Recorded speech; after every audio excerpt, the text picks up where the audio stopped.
Hi guys, welcome to my YouTube channel. അപ്പോൾ ഇന്ന് നമ്മളുടെ കല്യാണത്തിൻ്റെ രണ്ടാമത്തെ ദിവസമാണ്. അപ്പോൾ റെഡിയായി സെറ്റായിട്ട് എല്ലാവരും പോകാൻ വേണ്ടി സെറ്റായിട്ട് പുറത്തിറങ്ങി വന്ന് നിൽക്കുകയാണ്. എന്താ പറയുക, കുറച്ച് ലോങ്ങാണ്, ഇവിടെ നിന്ന് കുറച്ചധികം പോകാനുണ്ട്. തൃശ്ശൂർക്കാണ്.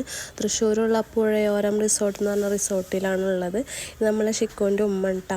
അപ്പം നമ്മൾ എന്താ പറയുക, പെണ്ണിൻ്റെ വീട്ടിലേക്ക് പോണതിന് മണത്തലേക്ക് പോകണം. മണത്തലയിൽ നിന്നാണ് എയർ ബസ് ഉള്ളത്. അപ്പോൾ അവിടേക്ക് പോകാൻ വേണ്ടിയിട്ട് നമ്മൾ അളിയൻ്റെ കാറിലാണ് പോണത്. അപ്പോൾ എന്താ പറയുക, ഞങ്ങളെല്ലാവരും കാറിൽ കയറി പോയിക്കൊണ്ടിരിക്കുകയാണ്.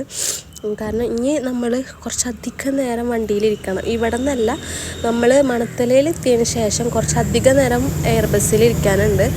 അപ്പോൾ മേക്കപ്പൊക്കെ പോവോ ഇല്ലേന്നൊന്നും അറിയില്ല. എന്തായാലും നോക്കി നോക്കാം. അങ്ങനെ നമ്മളെ ഇച്ചസിനൊക്കെ ഉണ്ടില്ലേ. അങ്ങനെ നമ്മൾ എന്താ പറയുക, മണത്തല എത്തിയതിന് ശേഷം ബസ്സിൽ ഫസ്റ്റ് കയറിയിട്ട് വീട്ടിലേക്കൊന്നും പോകാൻ നിന്നില്ല. പിന്നെ ഇതാണ് മറ്റേ പുഴയോര റിസോർട്ട്. ഒരു 10,000-2000 അല്ലെങ്കിൽ അതിൽ കൂടുതൽ ആൾക്കാരുണ്ടാകാൻ ചാൻസ് ഉള്ളു. കാരണം അത്രത്തോളം തിരക്കുണ്ടായിരുന്നു. നമ്മൾ കയറി ചെല്ലുന്ന സമയത്താണ് ഈ പുഴയോര സംഭവങ്ങളൊക്കെ ഉള്ളത്.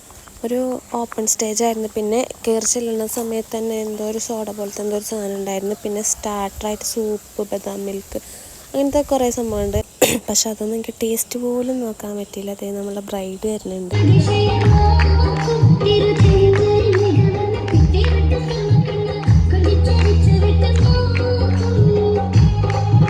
അങ്ങനെ അതൊക്കെ കഴിഞ്ഞ് കുറച്ച് നേരം പ്രോഗ്രാമൊക്കെ കണ്ടിരുന്നതിന് ശേഷം നമ്മൾ ഫുഡ് കഴിക്കാൻ വേണ്ടി വന്ന്. ഫുഡ് കഴിക്കാനായിട്ട് മട്ടൻ ബിരിയാണി ഉണ്ടായിരുന്നു, ചിക്കൻ ബിരിയാണി ഉണ്ടായിരുന്നു. എനിക്ക് ചിക്കനാണ് കൂടുതൽ ഇഷ്ടം, അതുകൊണ്ട് ഞാൻ ചിക്കൻ ബിരിയാണി വാങ്ങി.